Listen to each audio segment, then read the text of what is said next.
आज का ताजा खबर। चलिए मैं आप लोग को बताता हूं कि आज का ताजा खबर क्या है, लेकिन उससे पहले लाइक एंड सब्सक्राइब करें। चलिए शुरू करते हैं। हाल ही में भारतीय वायुसेना इंडियन एयरफोर्स ने सिक्किम और सिलीगुड़ी कॉरिडोर सेक्टर के साथ प्रतिकूल गतिविधियों की निगरानी की अपनी क्षमताओं को बढ़ाने के लिए ड्रोन के एक स्क्वाड्रन को अन्य ठिकानों से नॉर्थ ईस्ट में ट्रांसफर किया था।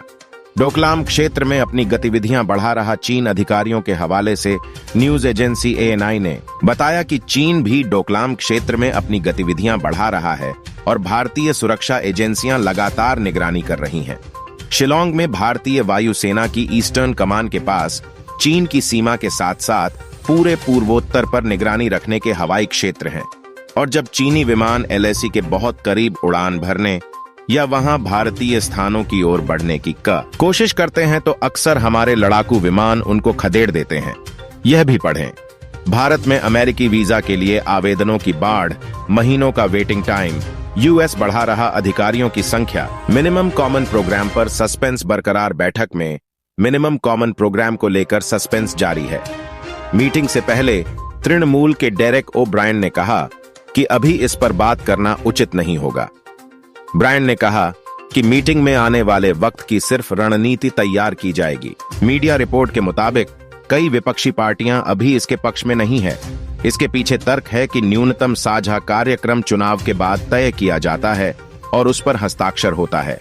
वैसे विपक्षी पार्टियां जातीय जनगणना और सेंट्रल एजेंसी की कार्रवाई को मुख्य रूप से मुद्दा बनाने पर काम कर सकती है। सपा, JDU, DMK, कांग्रेस और NCP जातीय जनगणना की मांग पहले भी कर चुकी है। गठबंधन में सीट बंटवारे का फॉर्मूला क्या हो सकता है? विपक्षी एका से अब तक जो खबरें छनकर सामने आई हैं, उसके मुताबिक सीट बंटवारे को लेकर 3 फॉर्मूले पर काम चल रहा है। सीट बंटवारे का पहला फॉर्मूला 2014 और 2019 का चुनाव परिणाम हो सकता है। दूसरा फॉर्मूला क्षेत्रीय क्षत्रप को कमान देने की है। इसमें उन राज्यों में टिकट बंटवारे की कमान क्षेत्रीय पार्टियों को मिलेगी जहां कांग्रेस कमजोर स्थिति में है। यह फॉर्मूला बिहार, UP, बंगाल, तमिलनाडु और महाराष्ट्र में लागू हो सकता है। तीसरा फॉर्मूला जिताऊ उम्मीदवार का है। इसमें जिन सीटों पर गठबंधन के भीतर पेंच फंसता नजर आएगा। JDU के पोस्टर में नीतीश कुमार को बीच में दिखाया गया है। नीतीश की तस्वीर भी बड़ी है। चेयरमैन पद के लिए सोनिया गांधी, मल्लिकार्जुन खड़गे और शरद पवार का नाम सबसे आगे है। विपक्षी एकता में कांग्रेस सबसे बड़ी पार्टी है, इसलिए माना जा रहा है कि यह पद सोनिया गांधी को मिल सकता है।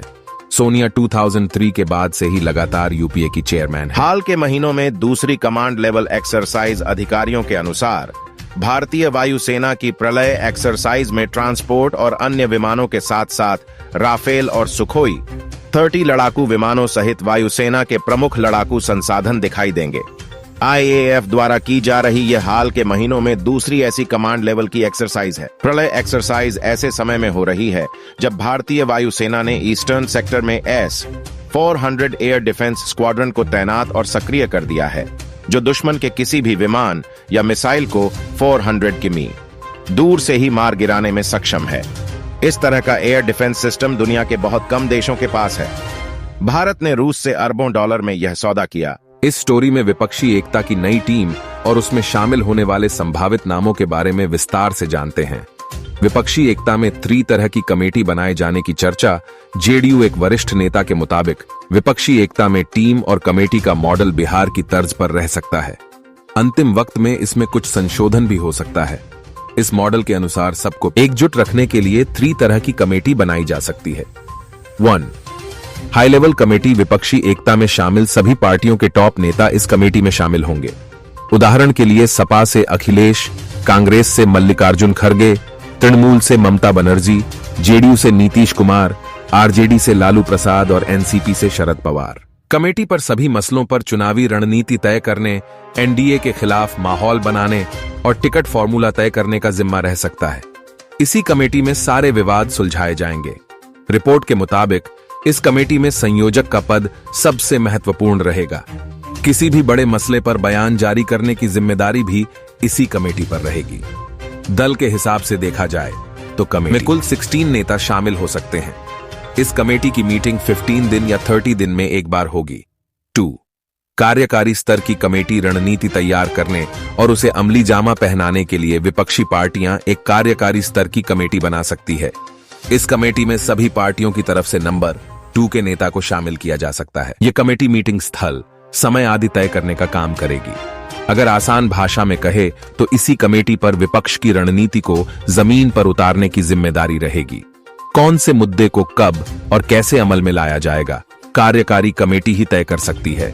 कार्यकारी कमेटी की बैठक हफ्ते या 10 दिन में एक बार हो सकती है। बताया जा रहा है कि इसकी अधिकांश मीटिंग वहां जिताऊ उम्मीदवार को तरजीह दी जा सकती है। असम, केरल, पंजाब और दिल्ली को लेकर गठबंधन में पेंच है। केरल में कांग्रेस सीपीएम नंबर 1 और 2 की पार्टी है, जबकि पंजाब में आप कांग्रेस पक्ष और विपक्ष में है। दिल्ली में भी कांग्रेस मजबूत स्थिति में है, जहां आप सत्ता में काबिज है। असम में कांग्रेस कमजोर स्थिति में जरूर है, लेकिन टिकट बांटने की शक्ति खुद के पास रखना चाहती है। संयोजक पद पर नीतीश की दावेदारी सबसे मजबूत क्यों? बेदाग छवि, व्यक्तिगत भ्रष्टाचार का कोई आरोप नहीं। नीतीश कुमार बिहार में करीब 16 साल से मुख्यमंत्री हैं और केंद्र की अटल बिहारी वाजपेयी सरकार में भी मंत्री रह चुके हैं। नरेंद्र मोदी की तरह ही उन पर भी व्यक्तिगत भ्रष्टाचार का कोई आरोप नहीं है। नीतीश अगर संयोजक बनते हैं तो एनडीए भ्रष्टाचार के मुद्दे पर विपक्ष को नहीं घेर पाएगी। नीतीश पार्टी के किसी बड़े नेता पर भी सेंट्रल एजेंसी का कोई मामला नहीं है, जिससे उनकी स्थिति काफी मजबूत है। गठबंधन का तिकड़म जानते हैं। नीतीश कुमार पिछले 25 सालों में 9 दलों के साथ गठबंधन कर सरकार चला चुके हैं। इनमें बीजेपी, कांग्रेस जैसी राष्ट्रीय पार्टी और आरजेडी, एलजेपी जैसे क्षेत्रीय पार्टी शामिल हैं। वर्तमान में कम सीट होने के बावजूद नीतीश गठबंधन के साथ मुख्यमंत्री बने हुए हैं। अब तक जिस दल के साथ भी नीतीश गए हैं, वहां टिकट बंटवारे को लेकर कोई विवाद नहीं हुआ। वे सीट बंटवारे से लेकर गठबंधन में सहयोगियों को एडजस्टमेंट का काम बखूबी जानते हैं। साथ ही गठबंधन में मीटिंग दिल्ली में ही होगी। 3. प्रदेश स्तर की कमेटी विपक्षी पार्टियों के पास नेताओं को एक करने से ज्यादा चुनौती कार्यकर्ताओं का महाजुटान है। नीतीश कुमार के पास इसका भी तोड़ है। सब कुछ ठीक रहा तो गठबंधन वाले राज्यों में बिहार की तर्ज पर प्रदेश स्तर की कमेटी बनाई जा सकती है। कमेटी का स्वरूप उन राज्यों में रहेगा जहां एक से अधिक दलों का गठबंधन होगा। इस कमेटी में सभी पार्टियों के प्रदेश अध्यक्ष शामिल किए जा सकते हैं। कमेटी का मुख्य काम जमीनी स्तर पर गुटबाजी को खत्म करना रहेगा। जिला और ब्लॉक लेवल पर सभी पार्टियों के नेताओं के बीच कोऑर्डिनेशन का जिम्मा भी इसी कमेटी पर रहेगी। बिहार की तरह भी यही कमेटी जिला स्तर पर बड़े नेताओं की सभा का आयोजन करेगी।